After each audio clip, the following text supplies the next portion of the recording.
Hey everybody, welcome to the stream today. My name is Matt Sherman from Geek Psychology, where I help geeks, gamers, and creatives to have more confidence and motivation. And a lot of that is through personality type. And because I feel that personality type can be extremely helpful in understanding yourself and other people and leveraging your skills and kind of getting past some of your weaknesses, I suppose. And today we're going to talk to AsuraPsych, who is an INTJ. And we're going to get into kind of what is the personality type of INTJs? What are some of the growth points? What are some of the struggles like dealing with emotional processing? And kind of get his first party understanding of what an INTJ is to help you out there too. Okay, so here we go.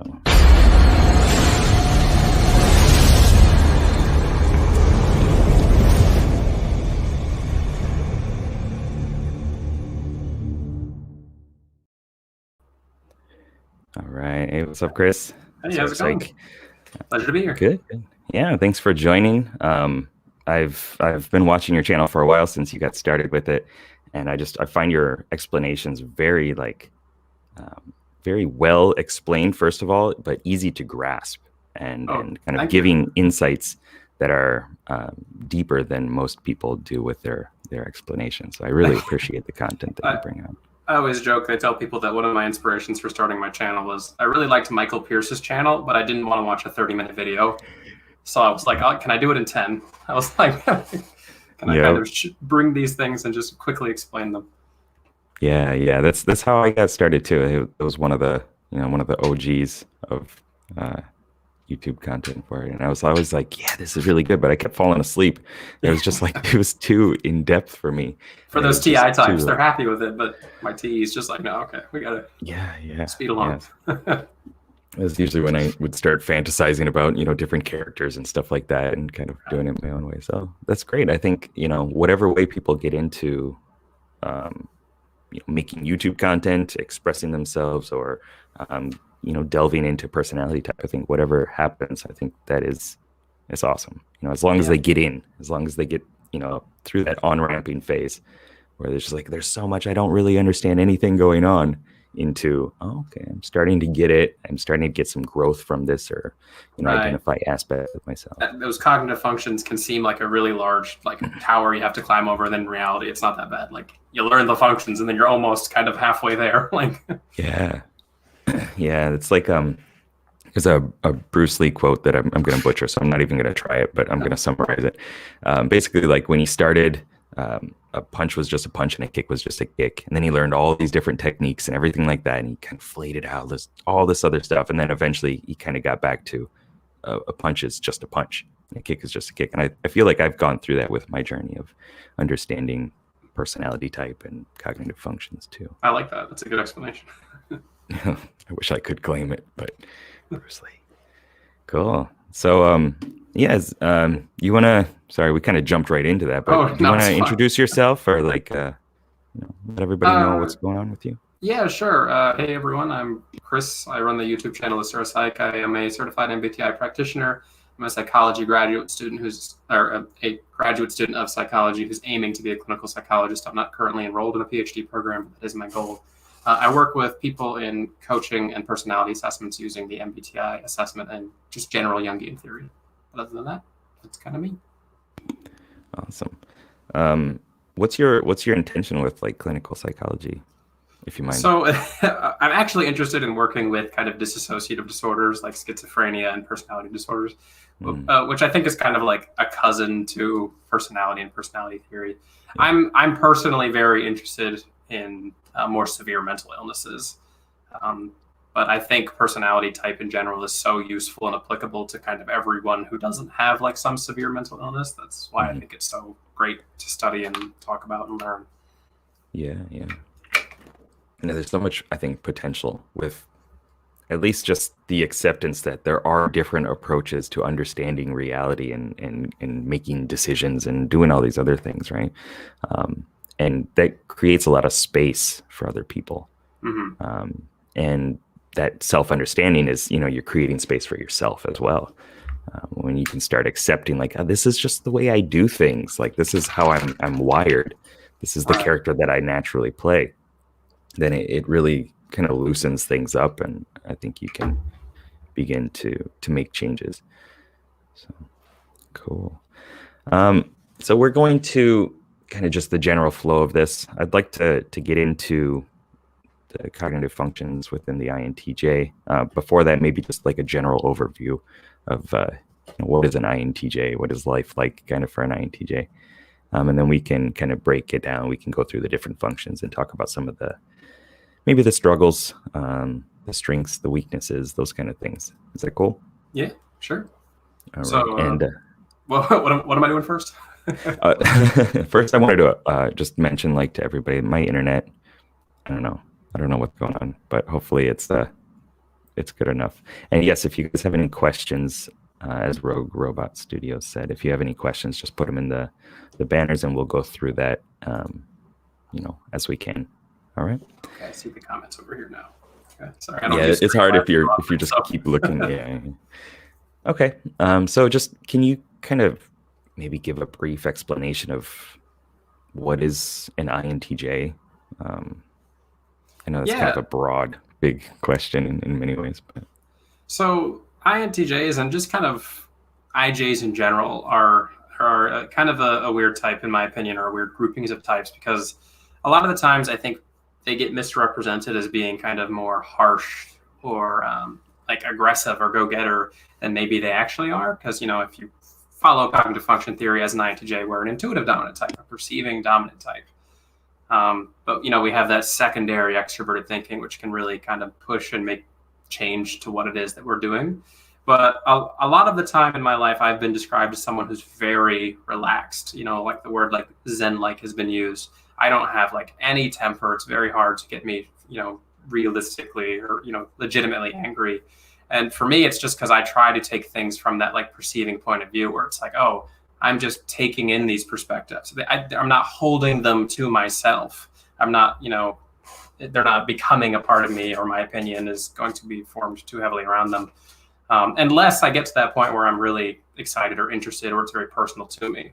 I can get exceptionally hard-headed, and I think most INTJs can get exceptionally hard-headed when it comes to their goals and aspirations. Like when I say that I'm going to be a clinical psychologist one day, it's not a question of, if or when. It's a question of what school wants their name next to mine in 5 years. Like that's the kind of way that I think about my future goals. It's just going to be something that's going to happen.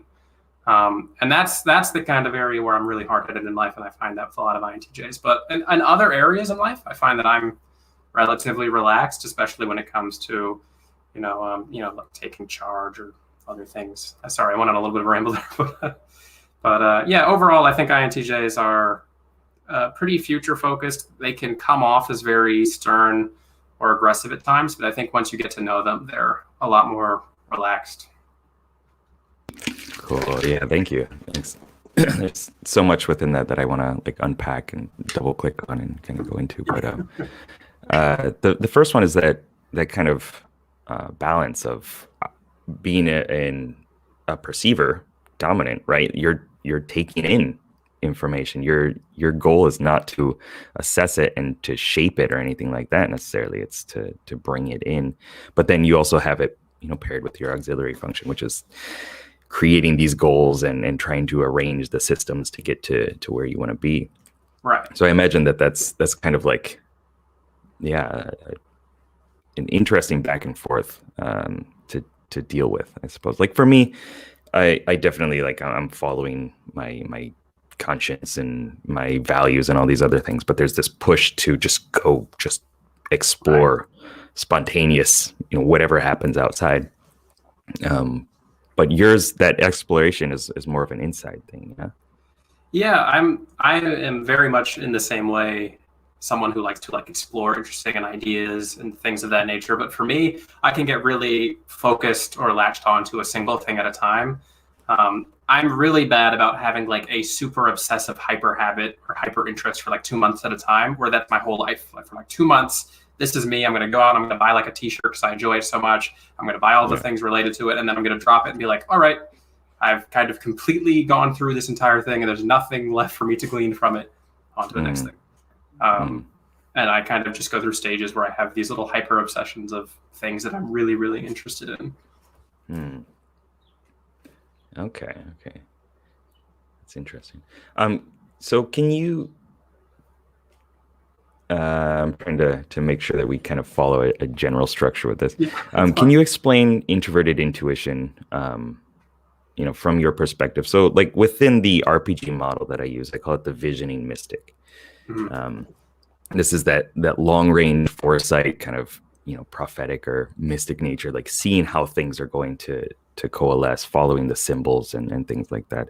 But that's kind of my viewpoint of it, right? And it's also streamlined in a way that other people can generally just grasp onto it. Can you maybe explain introverted intuition from your perspective, like how it comes up daily as well, like just kind of.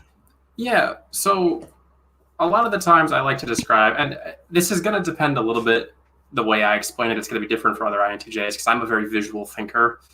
But I always describe kind of my way of processing information as it's almost like I'm living out scenarios in my head before they happen. It's like I'm running these little experiments of what is likely to happen. Like I've got, like last night I was having this conversation with you in my head. And to me, there's no like fear or stress associated with that. It just happens. Like I'm just sitting around, I could be doing something, listening to music, it happens. And I try to like glean the patterns from that of like, oh, this is likely going to happen. This is likely going to happen. And if you like kind of juxtapose this to like an ESFP, ESFPs gain their wisdom through life experiences, where I find that with the introverted intuitive dominance, it's like the life experiences come through like their internal processing as opposed to having the experiences. They're almost like afraid of the experiences. Like, I don't want to actually go out and do the thing. I'm going to think about it in my mind and try and glean the patterns and insight from it. And from that, then I can learn what I need to know or see what I'm going to see. And after you've been doing that naturally your whole life, it gets easy to think, oh, this is how this situation might play out based on what I understand from the other thousands and thousands of simulations that I've run in my head that follow the same kind of rules and guidelines. Okay. Yeah, that's fascinating. My ESFP like best friend is moving back to Canada, I think tomorrow. Yeah. But I find his approach to reality of just diving in and just, riding every wave as it happens and kind of just surfing that experience is amazing. And then seeing that polar opposite of, I'm going to run all these future forecasting kind of I can't think of the word that you just said. Yeah, like simulations. Simulations. There you go. Through it, and using that, you kind of like narrow in on this is the one that's going to happen. Is that? Yeah. So, and Jung kind of talks about this when he's talking about the differences between the functions. The extroverted sensing, dominant types in particular are often quite like afraid of those mental simulations. They can get into points where they're like, oh, someone's mad at me, or they misinterpret like the outcome or like the meaning of a situation that they were interacting in. That's for them, it's easier if they're just there experiencing it. They don't want to have to run through those simulations. They'd rather just do it. And for us, it's the opposite, or for me at least. I don't want to say for every introverted, but for me, it's like it's much easier when I have time to process it before I have to actually go do it. And the process of actually doing can be stressful. Yeah, definitely. I see him get caught up in those kind of negative assumptions and simulations and speculations as well. Okay, so maybe we can jump, since we're talking about extroverted sensing as well. Is it okay to kind of jump down to that and kind of how that comes about in your life a little bit more too? Right. So for me, just within the RPG model, I call extroverted sensing the engaging adventurer. It's about engaging in the moment, being present in your body, being, physically adaptive, I suppose, to whatever comes up, and just embracing that which emerges, I suppose, in a very hands-on, proactive way, I suppose. How does that come out when you were saying like it's difficult to just be in the moment, and when you're running all these simulations, right, to actually kind of give in to extroverted sensing. I don't know if that's the correct word for it. Sorry. Just before that, I just want to say thanks, Kevin. Thanks for the donation. That's awesome. Yeah, everybody, get on the call to adventure. Change your life. go into the unknown, fail a bunch, and learn a bunch of skills too. Cool. So yeah, can you tell me like a little bit about how I guess what's your relationship to those sensory experiences first? Right. So for me, it's like it's almost like I can't just be in the moment. And there's a specific memory that I have associated with this that really stood out to me after I started to like understand functions and how this related to my life. I went to like a concert with my now wife, and we were listening, to the band, and it was people all around. And I was finding that even in those moments, I was in my head playing these imaginary scenarios. Like I could not just be there and exist in the moment. And I find that when people drag me into that, it becomes stressful. But the interesting thing to me is like, I'm still enjoying those types of things. It's just, for me, there's like this weird thing where it's like allowing me to experience that experience and then convert it into those little scenarios in my head is nice. It's a nice thing, but for me, it's not the same way. I can't just kind of like be there in the moment, engage in the process in the same way that an extroverted sensing type would. And if I have to do that, then it's just kind of stressful. Yeah. I relate to that a lot too. I've been in like huge concerts, Right. like 30,000 people, full stadium packed, front of the whole concert on the floor. I'm just like, everybody's jumping around, like enjoying themselves fully, like they're just there. Right. And I'm just kind of, I'm still dissociated, I suppose, from it, and kind of imagining all these different, what ifs and possibilities and stuff like that. I think a lot of the introverted types with a preference for intuition are going to have something very similar to that, especially when the outer world starts to crowd on them too much. Yeah. Do you feel like you can get into your body though, into the moment? Like it takes more pulling, and it's not some place that you want to be for too long. Yeah, and it's much easier if I'm alone.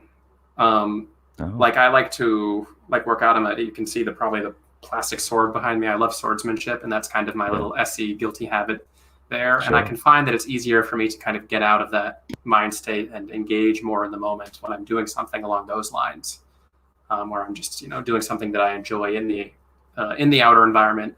I always tell INTJs in coaching, one of the healthiest things that you can do is just go for walks, because getting that new SE experience is going to refresh you so much. Because if you're sitting in a room staring at the same computer screen, 20 hours a day, there's no new experiences to feed the intuition. And therefore, you're not going to glean any new insight. You're just going to get bored. Your life's going to be dull. You're not going to have anything new to process. Yeah, that's an incredible one right there. Just getting out, doing, going for walks, walking through the forest, going for a bike ride, doing something physical, even if it's like yoga or something like that too. Right. Some kind of balance of mind and body. Exactly. I'm not asking you to skydive. There's middle ground. Would you skydive? No, I don't think I would. No. Another thing I find with a lot of the introverted intuitives, especially the introverted intuitive dominants, is they're very precautious when it comes to things that could potentially be harmful to them. Mm-hmm. And even if it's something where it's like, oh, we've got a 99% safety rating, it's like, yeah, but 90. Like, I don't. Yeah. Uh-huh. Yeah. I have an ENTJ friend who's he's particular about the foods that he eats. And he's very afraid of heights, and there's kind of like some physical areas that he doesn't want to explore. But he's a massive, like, ripped dude. Right. He exercises a lot, like, so he finds his way of stimulating extroverted sensing. But then in other domains, he's just no, don't like it, right. Don't like it. When it comes to like the new physical experiences, I was raised by my grandparents, and they always told me growing up that like I ate nothing but like grilled cheese until I was like 13. They were like, we won't try new things. We can't get you to try new foods. We can't get you to try new things. And it's like, I like my things the way I know them, like the foods that I like. I don't want to try these new experiences because they're scary. It's difficult to try and do things that are different in the physical world. Can we talk about that a little bit? Because I have that too. My introverted sensing kind of latches on, like, I follow the same routines. Mhm. I drink the same coffee every day. Like I generally just eat the same foods. Like I could what is it? I'm a eat to live type person instead of a live to eat. I don't know about you, I'm but more of like a live to eat. yeah, I I think the can't understand difference that. with like introverted intuition and introverted sensing in this nature is that for the introverted sensing types, it's almost like there's a comfort in the routine, where for me, it's an avoidance of the fear of new things. It's Okay. like it's not comforting to do the same thing. It's just I really don't want to do the other thing. Okay. Yeah, that's what I wanted to play out a bit. Okay. Yeah. Interesting. Yeah, for me, it's just like I've tried this before. I'm okay with this one. I know that it kind of meshes with something that I like, right? Like I've Yeah. had it before. I like it, so I'll just bring more of that into my life, and eventually, if I'm not careful about it, then I just don't do anything new. I don't get new Mhm. experiences. I don't change things. I don't shake things up like I'm meant to, I suppose. Okay. Right. And it can definitely be weird because all the introverted perceiving functions are kind of narrowing down. And I think Hmm. a lot of people get confused because they expect introverted intuition to be this function that's going to be like constantly seeking change, and it's not. Because in the same way that introverted sensing seeks those familiar physical comforts, the introverted intuitive seeks the familiar intuitive comforts. They Hmm. like to kind of really stick in one or two kind of fields of whatever interests them. They're not going to be exploring out as much as the extroverted intuitives when it comes to their ideas and interests. They tend to be pretty narrow. Hmm. Um, what's your actually let me know if this is okay. Yeah, it's fine. What happens when you just hit a wall of stress, like when you just can't even anymore? Like for me, when I get really stressed out, I get physically aggressive towards inanimate things. Like I'll punch walls or Mhm. myself. I'm not inanimate, but like not never to anybody else, but like to things around. Like I'll Right. throw pillows or right. Like it's kind of this need to just get out of my feeling, get out of fi stuff, and into I'm just gonna take some actions Right. to have something change because I'm so stressed out or whatever it is. Of course it doesn't happen too often now, but Mhm. that was the general process that I remember going through a lot. um, for you, is it more of like an indulging or not indulging kind of back and forth, or is it like I It don't know, could can certainly you be that. explain? When I was a kid, I did the same thing a lot, like you did, like where I'd get mad and kind of get frustrated at objects or things. I used to be really guilty. I would bite my arm if I was really upset, but that was to try and like calm myself down. I don't do that stuff anymore, not since I was like a teenager. Um, but for me, a Gotcha. lot of the times, my two main coping mechanisms with stress are one, get away from everybody as quickly as possible. Like if I'm stressed, I have to be alone, even from my wife, even from my family. Like I don't want anyone near me. I have to be by myself completely. Hmm. And then I need, at least a couple hours to kind of process that, deal with whatever feeling or emotion I'm having or frustration, this sort of thing. Hmm. And then I am pretty guilty about usually getting some sort of like sensory snack or something. I love food. I don't know if you know, I used to weigh 300 pounds. I was a I really big did, yeah. guy. Yeah. And that was a struggle that I used to face because if I was just stressed, I'd go and get food or whatever. But now it's like, okay, I'm stressed. Should I order this food or should I just like take a minute, go for a walk, do something, that sort of Hmm. thing. Hmm. Um, Yeah, thank you for sharing. Yeah, so you found better ways of kind of rerouting that need to do kind of SE stuff in a way, like mhm. by going for a walk, or um, do you do like mindfulness, kind of like grounding type stuff?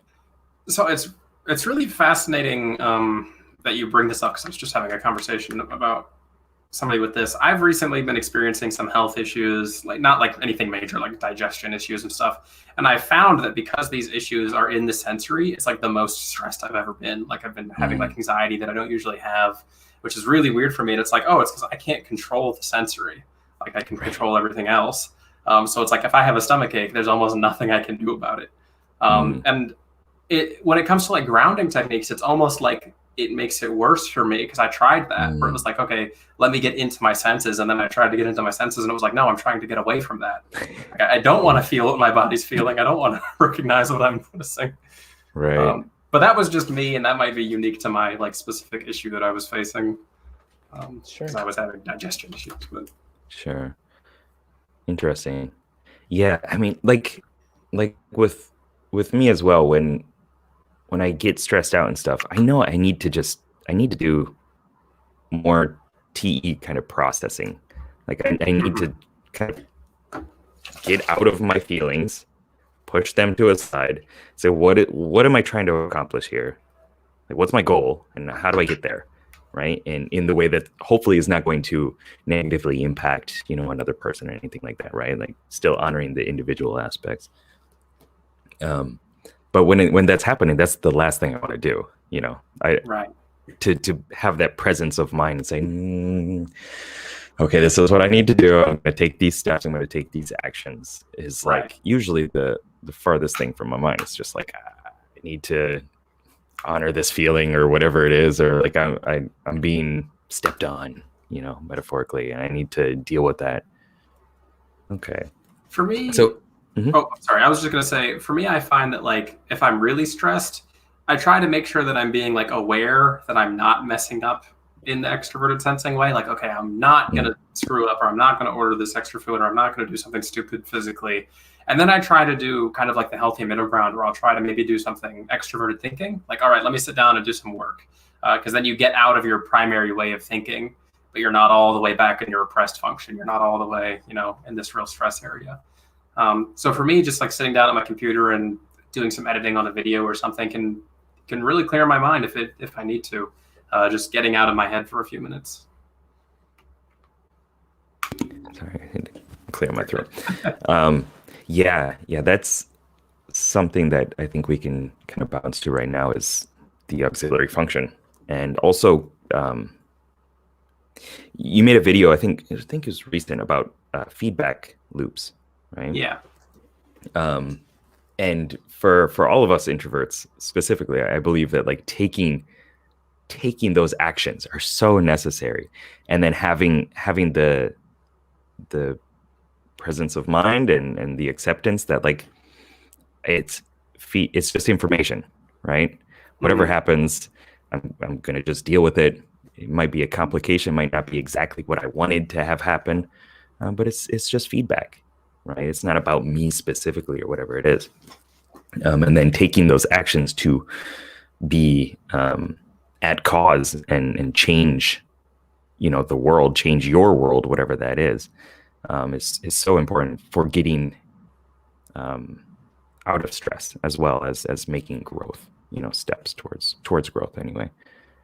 So how does that work for you? Like you kind of talked about extroverted thinking within the RPG model. It's the strategizing commander. So for me, as I explained before, this is that one that's setting up the goals and kind of, this is the thing that I want to have happen. What's the most effective or efficient way to get there? And what steps do I need to take? And the resources that I need to account for, time, money, value, even people, right, and stuff like that too. Marshaling and delegating and all that stuff. It's so difficult for me. I think this is where we're at that place, that middle zone, right? The auxiliary and tertiary, where we can share some of our common experiences, but how they are as well. Yeah. So can you talk a little bit about TE? Yeah, sure. So I like to think of, are we still good? I lost your visuals there. Just connection. Oh, I think we're good. I can, maybe. Stream struggles. Good. Yep, I think I can hear you. I heard you that time. I can't see you, but I can hear you. Oh, there we go. You're back. We're good. Okay. Yeah, I can hear you. I can hear and see you now. Okay. Classic Tokyo. I mean, we got like all the text, and then internet is. Well, it's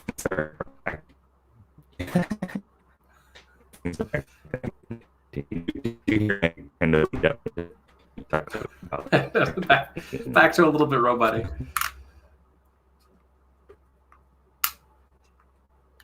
I'm just gonna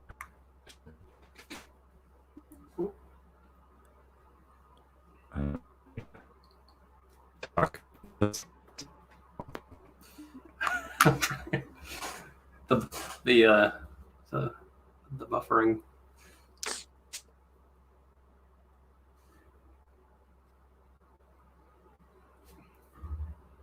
Anon. Oh, What is happening? I okay. don't know. I think I can hear you now.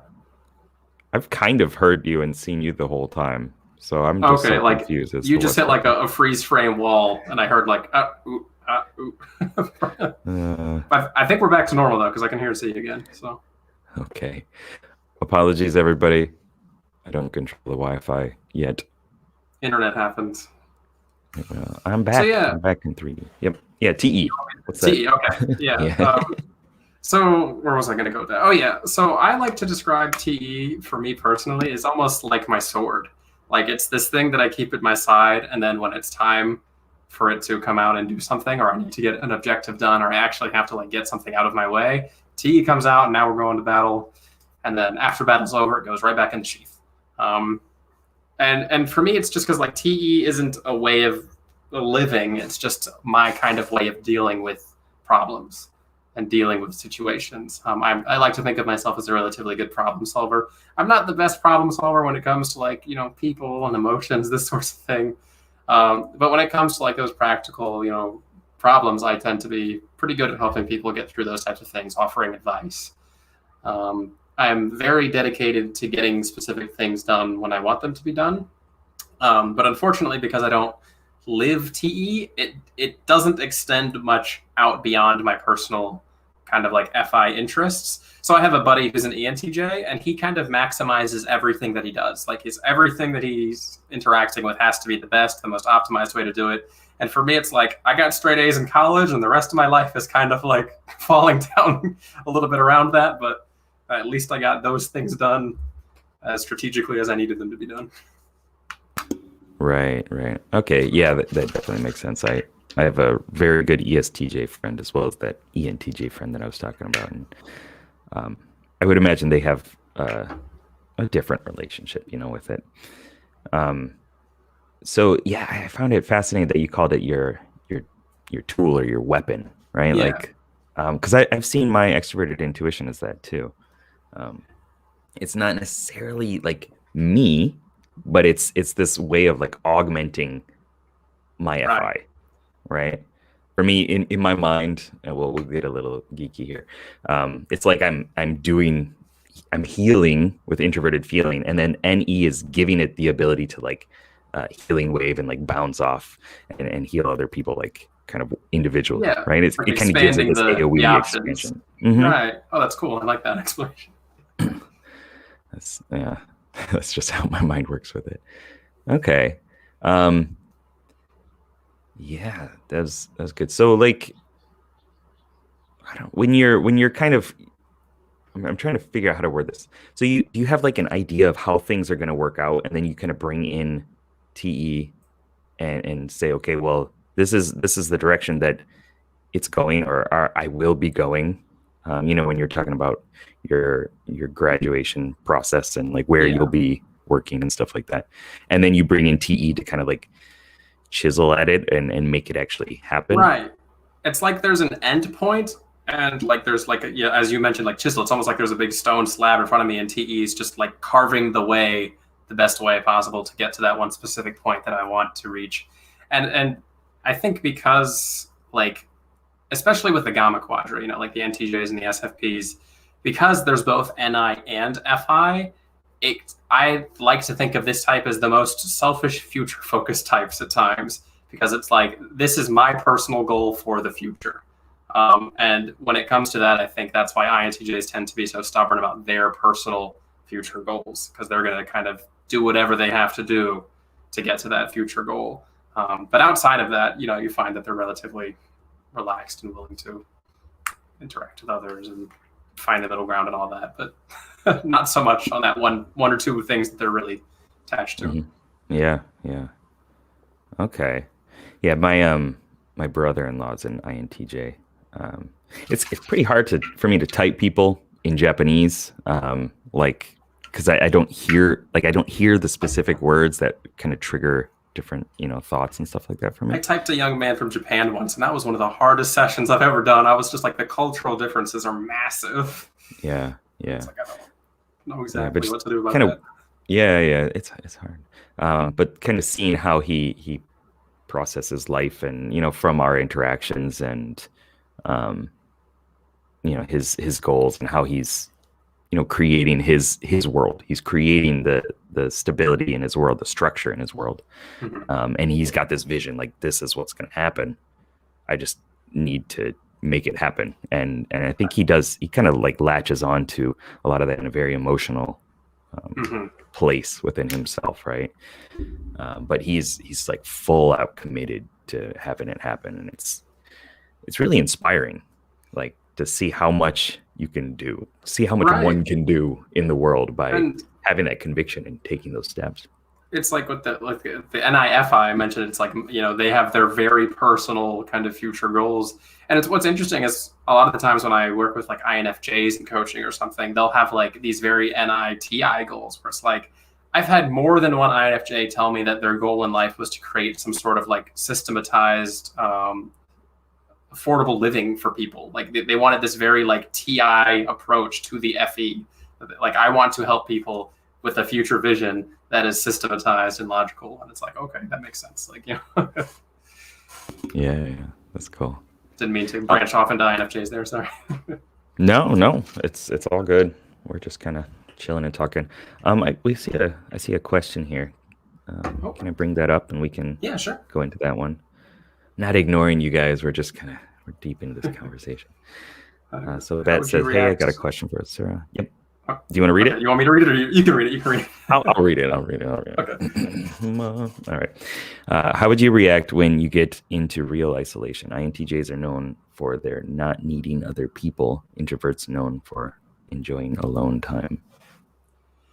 There's another part. Just this, I guess, the second one. But what if an introvert get into an isolating situation? Would he still enjoy that? So, great question. This is kind of going to depend on how much of an introvert you as an individual are. I do notice that INTJs tend to be on like the farther side of the introverted spectrum on average. And since they don't have FE, they're usually also not people who get too stressed if they don't have, or they don't get to interact with other people. For me, the thing that's worse than isolation is like boredom. Like, if I'm alone and bored, that's a problem. I don't need kind of people to fix that that social, or to fix that issue. I need something to kind of do. And I can be alone for extended periods of time. Oh, are we still here? Or did I lose Matt? I know, this is so dumb. You're back again? Am I? Yeah. Apologies. You just got into talking about. Okay. Yeah, I can briefly go over it again real quick. As long as we're back now. Good. Okay. It's all right. I'm not worried about it. I know it sucks for the stream. It's just frustrating there. But I was kind of saying that for me, the worst thing than being, when I am isolated, I need a lot of that alone time. But for me, the worst thing is being bored. Compared to like alone, for example. I notice INTPs can often feel feelings of loneliness because they have repressed extroverted feeling. And despite the fact that they are relatively strong introverts, they occasionally need that people interaction. Yeah. I don't see that much with the ITJs, either the INTJ or the INTJ. They can be the types who are like relatively comfortable being alone for extended periods of time. Like, in America, we had the, whatever it's called. I can't remember off the top of my head, even though I've been living it for a year. Quarantine, that's the word. That's the word. Yeah. And that was fine with me. Like, and I work from home and I'm home alone for like 10 hours a day, and that's fine with me, and I've been perfectly happy and fine with that. I don't need that interaction with other people, but I do get really annoyed if I get bored or run out of things to do. And maybe that's just because I'm a perceiving dominant type, or I don't know specifically, but I don't need people much. Yeah, I don't need people either. That's it's awkward to say, but I could spend a week just by myself in playing with the characters in my head and the fantasies and the ideas, and just exploring who I am or my own ideas or whatever it is. I do see the need for peopling and stuff like that, but it's not, I don't feel that compulsion necessarily. When I was younger, like in my 20s, I was living with an ENFP and an ESFP and kind of an ESTJ.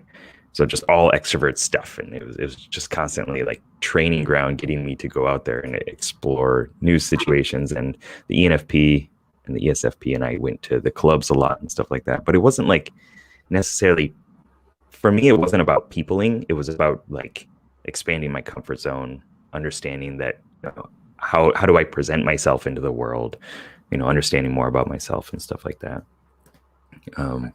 Yeah, and I had to like constantly train myself. Like, I need the hero has to leave the inn, right? Right. Always just got to go out and do stuff to make something happen. And so, yeah, it wasn't like I'm lonely, I need to do something about this type of feeling. Right. Through isolation. Yeah. There's a reason Gandalf has to convince him to leave the Shire. It's like, get out of your house, go do things. It can be so hard. Can't save the world if you don't take the first step. It's like yeah. Cool. So I think we should talk a little bit about FI, and then we have some more questions that came up too, but I need to still read them first. Yeah, introverted feeling, the resonating empath within the RPG model. This is definitely a place that I'm very comfortable at, but I want to talk eventually about kind of that loop between, a little more about the loop between like introverted judging and introverted perceiving, right? Because we both share that, but it's a little, we have our own kind of variation of it. But can you explain, I guess, what introverted feeling is, and maybe how it comes out in your life? We talked a little bit about like about making your goals happen, right? Because it's something that's held within you, right? Like it's your drive, your compulsion, your future, whatever it is. Can you kind of explain that a little bit more? Yeah, FI is something that there's kind of two sides of it, in my opinion. There's the side that's like, this is the things that I really personally enjoy and I relate to my identity strongly. And then there is kind of like the moral ethics side of things. And that's going to be where you're almost going to see like two different routes of development with these two things. When it comes to the first and like things that I enjoy, I've always been someone who like will strongly go for the choice that I think is interesting, neat, cool, whatever, over the one that like other people say might be the better choice to have. Like when I play like fighting games, I used to play competitively, I always picked the character that I thought looked the coolest and had the coolest weapon, even if he wasn't the best, just because it was like my FI is kind of like, this is the thing I really like. When it comes to like morals and like why I do things, that's something that I've really just recently started to actually think about. Like when I ask myself, like, why do I want to be a clinical psychologist, or why do I do YouTube videos, for example? That was something that I had to kind of process. It was like, okay, why do I do YouTube videos? And one of the answers I landed on was because I think it's important to get these kind of ideas out of the ivory tower style of thinking that academia has. And one of my dreams is to maybe do a little bit of reform in academia to bring these really complex ideas that people have that are only being published in journals that 4 people are going to read, down to the common folk, and which you can do via means like YouTube. And for me, that's kind of like an FI reason for choosing the field that I've chosen, because I think it's not only interesting and something I identify with, but it's something that I think is important. Cool. Yeah. That kind of being like hooked on that one thing just because it speaks to you in some way. Exactly. Like right. It triggers your muse or whatever it is. It's like, I just like this one. I like this one. So yeah, I don't necessarily need reasons around it. Maybe you have a different kind of experience with that, right? With TE coming in there, but it's, if the TE is like so overwhelming to the point where like the FI is just like the worst thing, like if it's literally the worst, then it's like, all right, maybe I'll give up the FI and pick the thing that's, the better option. And it also depends on the risk involved. Like if it's something related to a goal or an objective, I'll more easily sacrifice the FI. Like if I have to like do something for a professor that I really am not terribly interested in doing, or I think is really interesting. Like right now I'm working in research on social anxiety, and social anxiety is just not something that personally calls to me as an individual. As I said, I'm more interested in like severe mental illness. But because I need to do this to reach my goal, I'm participating and working in these labs and doing this research, and stuff like that. Okay. Yeah. When you talked about, right when you mentioned risk, I was thinking like an SE kind of risk, but it was a TE risk to actually accomplishing the thing, right? Yeah. It's like, what is the weight of the situation? If there's no weight, FI prevails. That's how I like to say it. Like, you know, like when I'm playing a video game, there's no weight. It doesn't matter if I pick a character that I like over the one that's optimal, especially if it's like a single player game or something, because it's my experience. It's how I want to enjoy it. But if there gets to a point where it's like, okay, there is some weight involved. Maybe I'm going to a competition. Maybe I'm competing. Maybe I'll switch to someone else or spend some more time trying to get the better options. Okay. Interesting. Yeah. I don't know if I can explain it properly, but like FI for me gives all the weight to all the things. And then and TE is kind of like eventually like I realized I need to start taking, intentional actions and steps to organize my life in a way that's going to honor and create the FI goals that I have, or the FI life that I want to live. And it was, it's hard. It's a hard balance for me because like TE just, it's fumbly and stuff like that. I know that when I have my conviction about something, I'm like, this is the thing that I want to do. You can't stop me. Exactly. But it's going to be a massive struggle until I actually set in the TE systems that I don't need to manage myself.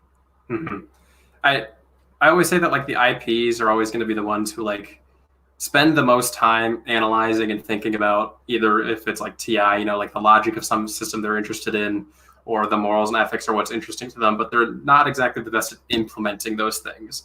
And at the opposite end, you have the EJs who are like, I'll implement it. I haven't spent much time thinking about it, but whatever. Like let's get right into the process, Yeah. My ENTJ friend always has like a contingency plan and all these other things. And even if it's just something he just now like thought of or whatever, he's like, okay, we could do this or this or this. And he's like calculating it all out. I'm just like, man, I'll give that to you. I'll just follow. Like, this is what I want to do. Please tell me how to do it. I always think I'm good at TE until I hang out with my ENTJ friend, and I'm like, all right, I'm not that great at TE. Yeah, that's definitely one that's come up with me, with my ENFP friend a lot too. It's like he's always like, my brain is so hot, and like it's just like all these connections and ideas firing out all over the place. I feel like I can keep up, but it's a different beast, definitely. Exactly. You always feel like you're like 2 or 3 steps behind. Just like, all right. Come on. Yeah. So can we talk a little bit about like kind of how I understand FI tertiary is like also when there's some sort of hurt or pride or some strong emotion that comes in. Did I disconnect again? No, I can hear you. Okay. All right.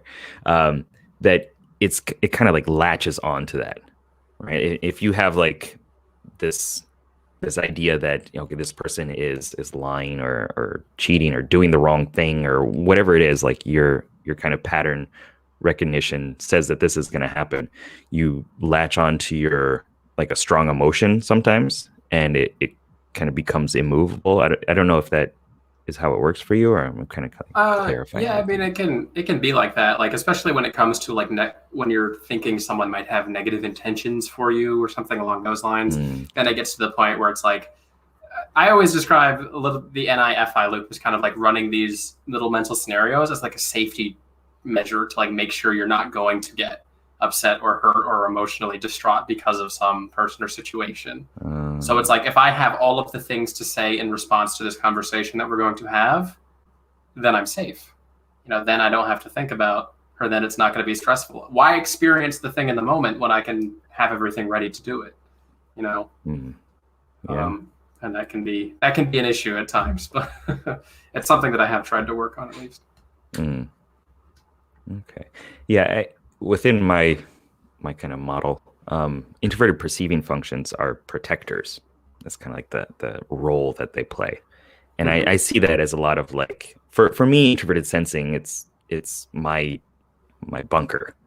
It's my Right. hobbit hole. Like it's my way of just not taking any damage, not letting anything in that's going to hurt my FI conviction or whatever it is.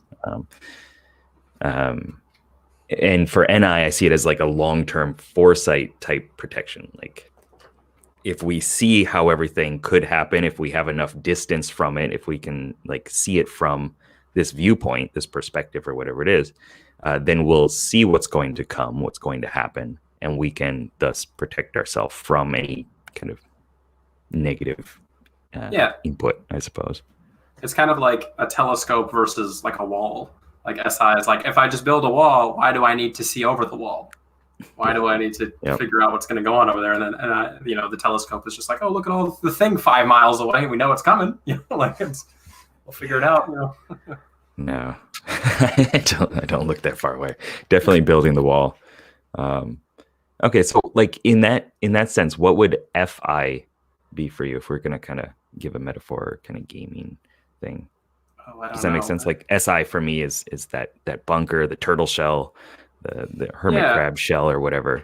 I see TI as like a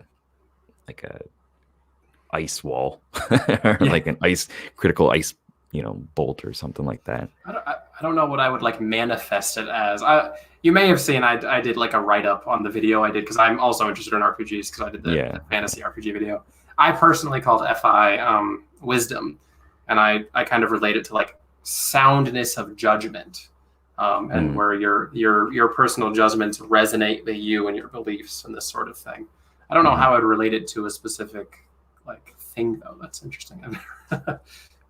Never thought about that. Yeah. For me, like any is just like, well, it could be this, could be this, could be. And then I'm just like firing off all these different ideas and possibilities and kind of the joy in exploring that stuff. Whereas you were talking about like the telescope, right? Or like seeing the thing coming. For me, I think I would rather just, I can build the SI wall, and then when a zombie comes, then I'll deal with it. And it's actually maybe a little bit more exciting. So I get to kind of experience that too. Oh, you actually get to no, it's like, no, I want to hit him with the cannon when he's 20 miles away. Like, I think I would get bored with that. I don't know. Don't give him the chance. Don't. All right. That's one of the weaknesses of NI. That was like, because when you get to that point where they snuck up on you and they're right in your face and you're not ready for that experience, it's like, what do you do then? No, I don't exactly have a plan for this. Yeah, definitely. The visioning mystic NI, and then when the engaging adventurer closes that gap, and is like right in your face, and you're like, oh, okay, I guess I have to deal with this now. I have to find some way to disengage, right? Climb up a wall or tree or something like that. Do you ever seen the show One Piece? Maybe. I always think of the Sky Island arc where there's the electric dude, and he loses to Luffy because Luffy stops trying to actually think about his attacks. He just throws out random direction attacks, and he's just like, I can't predict because he's not thinking about it. There's no pattern. There's no anything to read. He's just doing it. Yeah. And to me, that's the kind of thing that I think intuitives may fear, is like there's no pattern here. There's just action. Mm-hmm. Yeah. I watched that show so much. I dressed up like for Halloween and stuff as Zorro. I had the swords. Yeah. Awesome. I spent like hundreds of dollars on the costume. Worth it though. Oh yeah. Sorry, I'm scrolling up looking for some questions. See some about politics. I don't necessarily want to bring politics into this. I apologize for. Fine. I'm not very well versed on politics anyway. I keep my head out of it. Yeah, me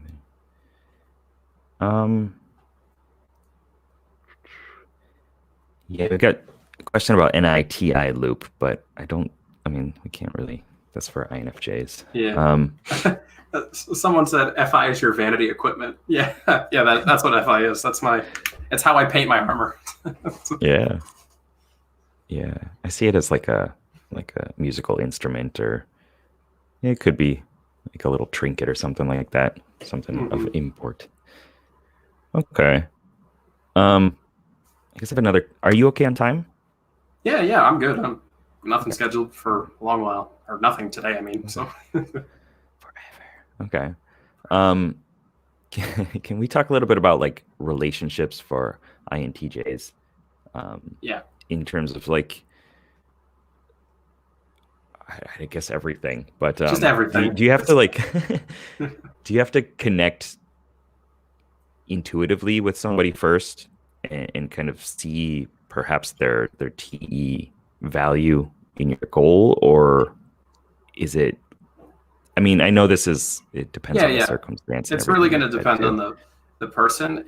Because the question is like, what do you personally get out of a relationship? Because I feel like there are INTJs who might really enjoy like that power couple type thing, where it's like I want to be with someone who's, really active and engaged, and they're successful. My wife, to my knowledge, is an ENFJ. She could be an ESFJ as well. I'm pretty sure she's just an extroverted, feeling dominant type. And for me, it's really nice to have someone who's so just generally supportive of my goals. When it was like, when I was like, I'm going to do a PhD program, there's a chance we might have to move anywhere in the country at any given time. She was just like, all right, we can pack up the bags and go that day. Like, there's just no question. We're just going to do what you want to do. We're going to help you and support you in your goals. And that's something that I really appreciate, in my personal relationships. But you might find that other INTJs might not want that, or they might want someone who's got more of that kind of personal drive, ambition.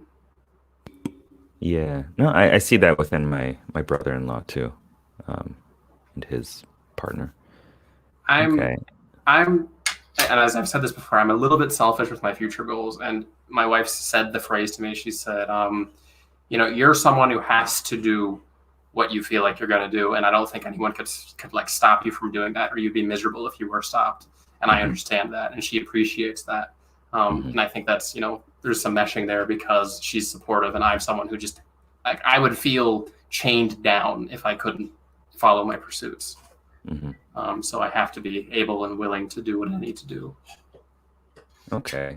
Is that like an introverted intuition pursuit? Like I've heard it explained as like there's this kind of watching, observing phase, and then it has to be like crystallized and manifested. Like Yeah, it's there. I need to bring it into manifestation in right. some way. Like there's this pull for it. So, like for me, my current big NI thing is the getting the PhD. Like that's the number one priority across the board. So, if I needed to, I would organize my entire life, living arrangements, where I am. I could leave behind family and friends here in my hometown easily. It's just like if I have to do it, I will, to go do that thing. And that wouldn't be something that maybe other types would be comfortable with doing. Like if you can't just expect everyone to be like, oh yeah, I'm going to get up and leave all my friends and family behind as well with you because you want to go do this one thing that's really important to you. Okay, yeah, that makes sense. I found it interesting that you mentioned about your wife, kind of two different options for personality type, right? Yeah. Yeah, my wife too. It's hard when you know somebody really well to, I mean, you start to bring in all these different facets. Like I can see this within her, I can see this, I can see this, and Yeah. I reevaluate her type like every other day. It's just like I could be totally blind. I could be totally wrong. Maybe she's an ESFP and I have no idea what I'm talking about. I always tell people it's really hard to type the people you know because you have yeah, so much bias about each of their mhm, actions. If they do a thing that you don't like, oh, it's this function. It's this thing that I'm not a huge fan of. And yeah, then that just kind of snowballs. yeah, definitely. Yeah, my wife is an ENFJ, as I've typed her. I see a lot of SE, right, Yeah. and a lot of FE, and the other. But it's just like which is the one that comes out at the time that Exactly. it has to, So here's my way of talking about the tertiary function. And this is something that I've kind of said, and I don't know if other people think the same way. But I always describe the tertiary function for introverts as something that's shy and private for them. Mhm. So it's like it's really important, and I don't want to show it to other people. Where with extroverts, their tertiary function is open but awkward. Like I want to show it to other people, but I'm not the best at showing it. Mhm. So maybe they kind of fumble over doing it every now and then. Yeah, Uh, yeah, yeah, and I see that a lot with her, just in SE domains, exactly. and she'll know something is going to happen, like she'll have this NI knowing, and then she'll still just do the SE thing to see if it's actually going to happen, like to kind of test the situation, and she's like, I knew it. I knew I was gonna It's like cut my finger. Pushing the glass off the counter. Like, is it gonna break? Is it gonna... Yeah, I'm always just like, trust your intuition. Trust it. It's like, no, I don't want to. This kind of desire to stay more within SE domains and kind of fulfill that, I guess, bit of stress relief too, by just letting things happen as they happen. Right. Mm-hmm. I did want to mention one thing about INTJ relationships that I think is kind of important before we switch topics. So there's one, I know we, in the community, we don't like 16personalities.com because they tend to just kind of butcher the theory and all that. But there's one description they have in their INTJ dating section that I think is extremely solid advice for INTJs. And they say something along the lines of that INTJs are the best at finding romantic relationships when they're not trying. When they're just doing what they should be doing and attempting to like be a better person, follow their pursuits and their goals, then they're going to find that people gravitate to them. They're going to find someone who latches on to that kind of competency and skill that they have in their personal pursuits. And that's exactly what happened to me. Like the year that I started losing weight and I decided to go back to school and all these other things was the same year that I met and got together with my wife. It was just because like she saw those things. She was like, oh, I see the progress that you're making in the person you want to be. And that led to the relationship. Yeah. I like that too. That's been something that stood out for me as well. And this is advice I give often for, people when they come to me, like, how do I get into a relationship or, whatever. A lot of it's about making yourself into the person that you would want to date as well. Yeah. Like, would you spend all this time with you if you're going through this situation? If not, then, maybe you need to figure that out first. Maybe you need to, deep dive and understand what your intentions are, what your goals are, and kind of gain some skills around making yourself or your life better.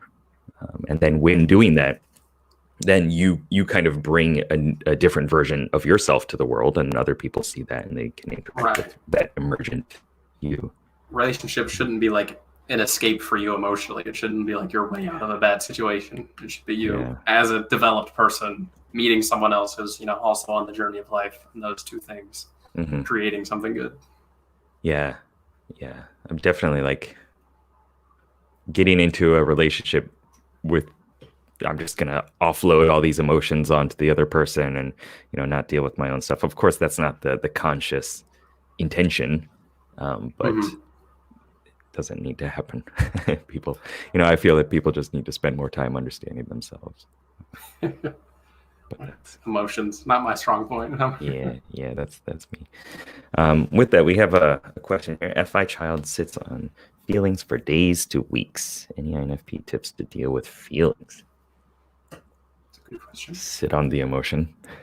Yeah. As in like feel the emotion, and it probably, just I don't want to do this, but feel the emotion, and then like it's a technique called drop down. But feel the emotion, then what emotion or feeling is under that emotion, and what feeling or emotion is under that emotion, and keep dropping down and like feel it. Don't escape it. Feel it, because it's a sign, it's a signal. It's saying like, it's like if you stub your toe and your toe hurts, right? That's a sign that there's a problem. Right. And so that feeling coming up is not necessarily a problem, but it's like, hey, system, check this out. This thing is important. And embracing that and feeling through it and dropping down through each layer of emotion, you eventually get to just a calm, complete sense of like, it's like you're floating in space. That's how I would kind of metaphorize it. I make up words too. And then from there, like you can go to the other side of it. Like, okay, now that I'm in this place of openness, what is the positive emotion that's on the other side of fear or anger or pride or whatever that was at the start? Like a lot of times you'll go down through and you'll say like, okay, I'm angry. Why am I angry? I'm angry because, because this person did this thing. Okay, but that's them, right? Right. Like, so what is your internal sense of that, because I'm sad. Because I'm sad that they stepped on one of my values, perhaps. Right. And then feeling that sadness is different than anger. Right. And okay, so now I'm actually kind of afraid because, I'm not showing myself to the world, perhaps. Right. And that's why I'm sad. That's why I was angry at the start. And you kind of get this like more granularity about your feelings. That's my approach. Yeah. It's essentially like, don't ask what made you mad, ask why it made you mad or why it upset you. What was the root or the cause of the reason that you were upset about a specific thing, and then spend some time kind of processing that. Yeah, I'm under the neurolinguistic programming presupposition that like people can't make you feel anything. Like a thing happens, you attribute meaning to it. It's within you. It's your own feeling. It's your own thing to deal with. Like, oh, you made me angry. But what if you saw it in a different way? What if you didn't care about it? Like, what if you wrapped it with a different frame, a different context, or whatever it is? Right. So because that's within you, in my mind, it's like, well, you should deal with it. You should figure it out. You should understand where that emotion is, perhaps within your body. What kind of texture does it have, and all this other stuff. It's kind of woo-woo. But I like the woo-woo, don't worry. I'm going to turn it out. It's okay. Yeah. As INTJs, we just have to pretend not to like the woo-woo, because science doesn't like woo-woo. But in reality, I like the woo-woo. Yeah. That sounds like a kind of a difficult back and forth in there. It is. It definitely is. It's frustrating. One of the reasons, or I wrote an article one time, and one of the things that set off the thought process is like, why are INFJs associated with the archetype of like the mystic or the seer, but INTJs aren't? And I think it's because INTJs realize that they have to mask the intuition, and they're a little more comfortable doing that with extrovert thinking. Whereas with INFJs, you just get a lot of that kind of raw intuition without the thinking mask to it. Mm-hmm. And therefore the INTJ doesn't seem nearly as much interested in these things, even if they are. Mm-hmm. Yeah. So like within the RPG model, the way I do it, like there's the adverb and then the noun. So visioning mystic, right. Strategizing commander. And so the INTJ would be the strategizing mystic, right? So I see that as more like, okay, you have this. Yes, I see it as not as much of a mystical thing, right. But having this kind of vision of where things are going and then creating the strategies to get there. Within the INFJ is more like the unifying mystic, which I feel is that kind of like prophet type thing. Right? When I saw on the thumbnail that you had like strategic mystic, I was like, oh, he gets it. Like this is someone who understands a little bit about the introverted intuition function, because I feel like that's lost when you look at just the INTJ type. Mm-hmm. Yeah, cool. Yeah, and then like kind of looking at the different, like the loop. So you'd have the resonating empath as introverted feeling. So if you were thinking of yourself, like when I'm looping, I'm the resonating mystic, right? You're just taking the adverb from there. And so it's just, you have this vision, and then you're just, what resonates with me within this? And then the and I vision, and you just keep going back and forth, and it's not taking the strategic steps to get out there and do exactly. something. That's actually a really good way of thinking about it. Thanks. Yeah, I guess in the grip it would be like the engaging mystic, which is just a whole bunch sounds of awful. Yeah. Oh boy. Strategizing empath is kind of a weird one too. Yeah, and you can see the clash there, and that makes sense, because if your terms are working, that means they're oppositional, and you did a good job. I hope so. I think we'll kind of start closing this off. We got some more questions, but can you answer this one? What's the best relationship match for an INTJ? Okay, so I did talk about this a little bit earlier. I mentioned that like that's really going to depend on what you want out of life. Mm-hmm. As I mentioned, for me, I prefer to have a partner who is very supportive of me and my goals, because I'm selfish in my pursuits. and it's nice to have someone who's like willing to go along with me. But I know there's other INTJs who really like the power couples. A lot of people mention that they really think ENFPs get along with INTJs, and I would actually really agree. I don't think there's a type that I communicate more naturally with than the ENFP. Like it's most ENFPs I meet, it's just so fluid and natural. A mentor that I had for a year or two that I worked under in my teaching class was a female ENFP, and that was one of the smoothest experiences I've ever had, just because I don't know why. But maybe there are going to be types like INTJs who get with ENFPs for relationships, and maybe that works out. I don't know. But yeah, it just depends on what you want out of that relationship. I do think that some types are going to be problematic. I am not personally a fan of the idea that someone's going to get along very naturally with someone who has completely opposite functions to them.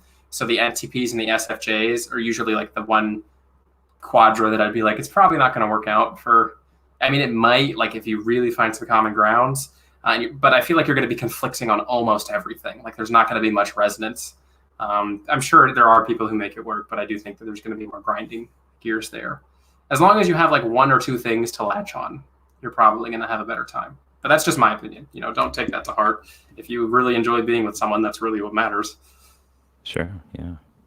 So you said as long as you have one or two things to latch on, one or two, cognitive functions, or yeah, one of two. I find that just makes it so like at least you have one piece of communication that you don't have to struggle with. It's just like, okay, I get it. Or maybe even like if it's complementary, like with extroverted intuition, I feel like extroverted intuition is pretty complementary to introverted intuition. Mm-hmm. But then, an introverted sensing strong type might be someone who's relatively stressful for an INTJ to be with, because they prefer to root. They prefer to kind of stay in the same place and not change. And the INTJ is like, I've got to go beyond the walls. I've got to find, what's important to me. I've got to go out and seek adventure. Not in the same way an ESFP does, but, they have to go and do new things. They have to follow their pursuits. Mm-hmm. Do you feel an attraction to extroverted perceiving in terms of, the anima and all that stuff? Like for me, I feel I've always kind of been drawn to it for, right? I just kind of, in some ways, I just kind of want somebody to organize my life. Right. But yeah, I don't know. I've always kind of been attracted to like that kind of presence, I suppose. The reason I tend to like EPs is because they can get things going much easier than I can. Like, especially like if I'm bored or I don't know what I want to be doing right now, or I'm, whatever. They're kind of really strong initiators when it comes to the more playful side of things. Mm-hmm. Okay. Yeah, sorry, I disconnected. You're fine. I don't know if you didn't catch that or not, but I did. I got it. I could hear everything. Okay. I was just lost in. Okay. Are there any ways to simplify typing yourself? You said you do a lot of typing sessions for other people. Yeah. Do you have any advice for that? Yeah. So when it comes to typing, I think the first thing you should kind of ask yourself, and this is one of the distinctions that Jung talks about, is are you a rational or an irrational type? Don't even start with thinking, feeling, intuition, sensing. Ask yourself, am I someone who is rational, a thinker or a feeler, or irrational, a perceiving dominant type? And if you can find the difference in those, then you're really going to start to narrow down which of the types you likely are. Rational types are the ones who need to come to kind of rational conclusions on things. They tend to think in more so right or wrongs, true or false, good and bad, these types of things. And they're not going to be the ones who want to take in too much extra information unless they have to. Or with the irrational types, you're going to find that they get scared when they're forced into a decision, and they don't want to make those types of decisions unless they have to. And just kind of starting out with that dichotomy, which is one that I think a lot of people missing in typing, can really be a good start. Because if you know you're a rational dominant, that means you're either thinking or feeling dominant. You're one of those two. And then just narrow down from there. Yeah, that's good. I know for myself, like I never doubted my type. When I took the test long time ago, back in high school or something, it's like, okay, yeah, that's right. That fits. But I know so many INFPs and ISFPs are just constantly like, I don't know which type I am. like in that FI ability to see itself in every different aspect. FI Like, plus part of me perspective. is this. Yeah. It creates some difficulty with that. And then also FI doesn't always feel like it's making a judgment, like a decision on things. It feels like, I mean, it's a very kinesthetic kind of thing. And eventually when it does solidify, it's like, that's it. Right. Yeah, I have it's made really the decision, solid. but until then it's this gestalt of like, Right. don't And really it's know. focusing on that process of coming to a conclusion. And I think that's really the difference, is that with the rationals, they want to be on the journey to coming to a conclusion, because if the conclusion is not met, then there's stress. Way more with the EJs than the IPs, because the IPs, as extrovert perceivers, are like, let me take in the information so I can come to a decision. Whereas the EJs are like, no information, just decision. Like, just make the decision. Yeah, definitely. Okay, cool. Thanks. For me personally, I always suggest looking into what are you like when you're really stressed out. So looking at the tertiary and the inferior functions. Because like the dominant function, a lot of times we're so swimming in that water that we don't even really realize it until we have like the language around it and just a little bit of distance. It's like the whole putting your finger right here. You can't see any of the fingerprints or anything like that. And moving it back, you can finally see, the signs, the fingerprints. So kind of seeing what is it like when you hit that wall, when you crash, when you just are so not you.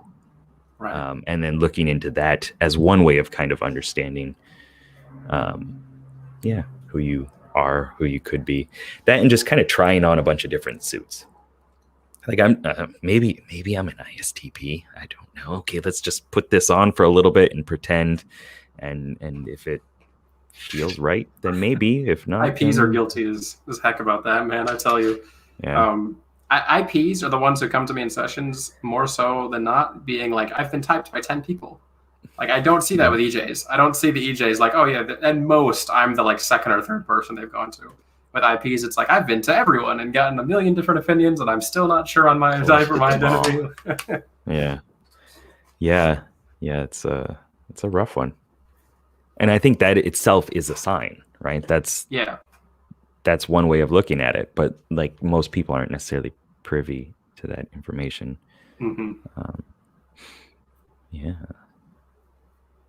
Interesting. Yeah, I could talk about it for so long. Let's see. I see a question about if I've ever used weed to escape. I'm not going to talk about that too much.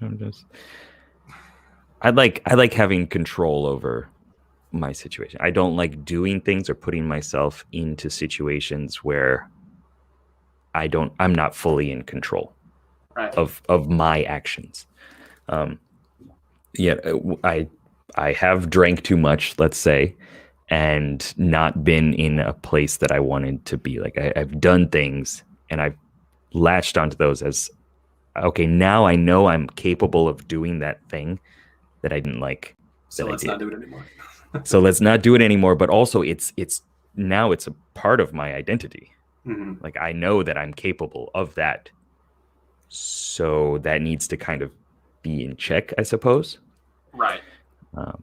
Which kind of conflicts with, self-discovery, NE, personal growth, trying new things, putting yourself into new contexts so you can learn about yourself.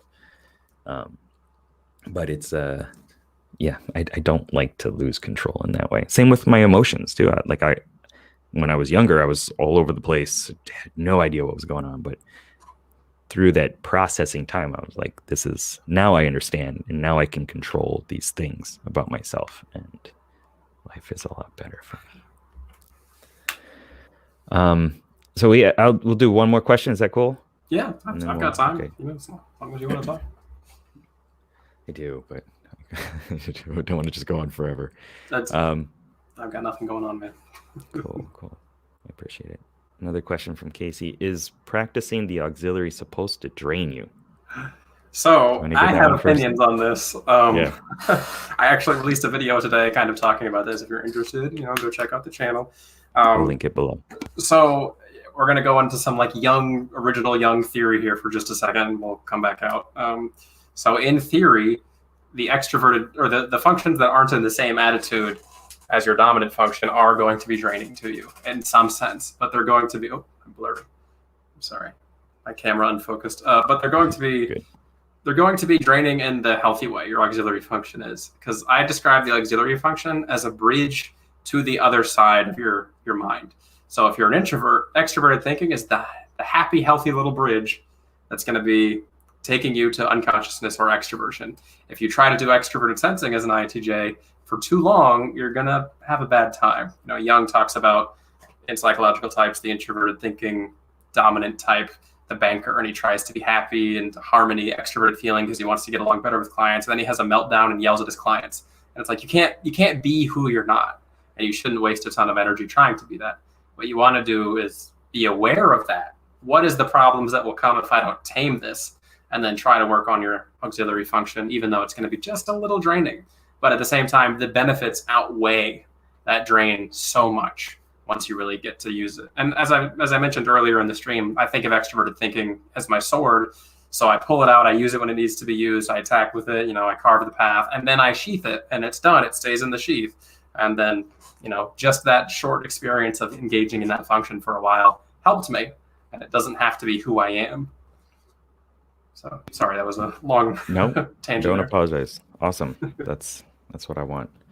Yeah. For me, I have my domains where I do extroverted intuition stuff, innovating explorer stuff, and it's not draining. Then there are domains where it is, and it's like when I'm I don't know, just peopling in general and kind of bantering and kind of being on uptime and doing that stuff. I enjoy it for a while, and then eventually I'm just like, okay, I kind of need to stop for a little bit. But as you said, it's the bridge to get you closer to your inferior function, right, which unlocks all the other ones in its own way. And as you mentioned, like there's going to be times where it doesn't drain you. And in my opinion, that's usually when it's also interested because of your tertiary. Like when your tertiary and auxiliary are both interested in doing something, it's like you're not even putting effort into it. But if you have to do the extroverted intuition, like if it doesn't involve some interest you have, some FI or SI thing, and it's just like, oh, I have to be creative, I have to brainstorm, I have to do, then it's like, okay, now I have to do this. It's just like me with extroverted thinking, like if I have to do something for work and it's something that I don't care about, it's like, oh, now I have to organize all these things and I don't want to organize them because I'm not personally invested in them. Yeah, definitely. I also, no, I gotcha. I agree. I also see, how I work, I personify all these different cognitive functions within you. And I treat it as building rapport with these characters, these different parts of yourself. And so the more rapport you have with a cognitive function, for me, the more rapport I have with extroverted intuition, for example, the explorer, the more capable I am of kind of going along with it and enjoying its presence. And the inferior function is just kind of harder to build rapport. It's the maverick. It's the one that's like, right, it's going the other direction. And you're like, guys, let's go this way. And he's over there, doing his own thing, or she. And it's kind of hard to like wrangle that character and bring them back and also create that rapport and understanding of like, this is a part of myself that I struggle with. So I need to appreciate it more. I need to love it more. This is my way of doing it, into being a part of the team and to having its goal going in the same direction as our goal, the rest of myself. And that creates more, it creates better relationships with people who lead with that function as well. After you kind of accept it within yourself, you can accept it within other people. Exactly. I like that. But it is draining for me, until you get comfortable with it, until you kind of embrace it and use it. Like for me, it's, I think I mentioned like putting myself into different contexts, moving to Japan, right? Doing all these different things that were outside of my comfort zone with intention so that I could learn more about myself in an FI kind of way. I find Right. NFPs are like the most likely type to move. Like Yeah. I just find a lot of NFPs are like, I need to leave the whatever country I'm in and go experience some new way of living.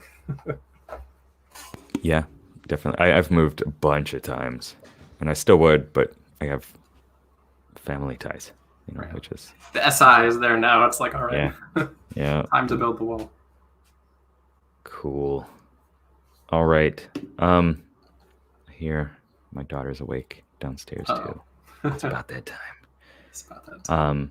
Okay, so I really appreciate you coming, you sharing your insights. Is there anything that we didn't cover? Do you feel complete on everything? I think we're good. I didn't come in here with like huge expectations or anything, so just wanted to have a chat. Yeah, cool. Yeah, thank you for joining. Sorry it took so long for us. I mean, we've been talking about doing a chat. Yeah. I'm the worst at like getting together these collabs and stuff because people will reach out and be like, "Hey, you want to do a thing?" And it's like, "Yes, I'm just bad at organizing them. I don't have FE. I'm bad at organizing things with people." Maybe you need to add some FI intention within that. Right. Make it happen. Cool. All right. So thank you very much, everybody. Thanks for watching, participating, chatting. I know that we didn't get to all the questions, but I think we covered a lot of them. And I hope that this really gave you a better understanding of the INTJ, the cognitive functions of how to deal with and process emotions, as well as personal growth. And if you're looking for more information on Chris on AsuraPsych, you can check out in the comments. I'll pin it at the top. And you can go to his channel. He brings out a lot of great content once a week. Yeah, twice a week currently. Yeah. Every now and then it shifts down to one, depending on how busy I am. Sure. Cool. All right, guys. Well, thanks for having me on. It was a pleasure. Yeah. Thank you. Have a good one. We'll do this again sometime. Sounds good. All right. See ya.